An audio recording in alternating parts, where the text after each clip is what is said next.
So hi guys, नमस्कार. तर तुम्ही बघितलं की सकाळीच मी या साडीवर व्हिडिओ टाकली आणि ही ताई लगेच धावत पळत आलेली आहे. या ताईंनी 15 साड्या चालवलेल्या आहेत. याच्या अगोदर पण सेम साड्यांनी नेल्या होत्या भाऊबीजसाठी आणि आता त्यांच्या ग्रुपसाठी. ताई तुमचं नाव सांगा ना. माझं नाव अर्चना शिंदे कुठून आणि आल्या मी तुम्ही? डोंबिवलीतूनच आले. कसं वाटतंय पण तुम्हाला? तुमचा व्हिडिओ बघता क्षणी मी पळत आली, कारण की हा स्टॉक मला परत मिळेल याची अपेक्षा नव्हती. म्हणजे होते आपल्याला पण थोडासाच मिळाला. कारण की माल यायचा आणि परत रिटर्न जायचं, लगेच- संपून लगेच- जायचं. लगेच त्याच्यामुळे थँक्यू सो मच. इतका विश्वास ते बघत राहताय कसं मी काय. वेट करत होती खूप वेळ बाहेर की आता ताई येतील, आता ताई येतील आणि मी माल घेईन. Finally guys, thank you so much ताई, मराठी माणसाला सपोर्ट करता.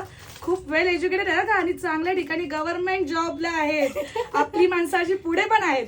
So thank you so much. आणि तुमचे पण खरंच आभार. खूप छान क्वालिटी आहे, खूप छान आहे. म्हणजे जसं पैसा वसूल पीस आहे. खूप सुंदर, खूप सुंदर. बऱ्याच जणांचा गैरसमज असतो ताई, काही लोकांना 550ला 500ला पण भेटतात, पण याच्यामध्ये पण क्वालिटी असते हे समजायला थोडंसं त्यांना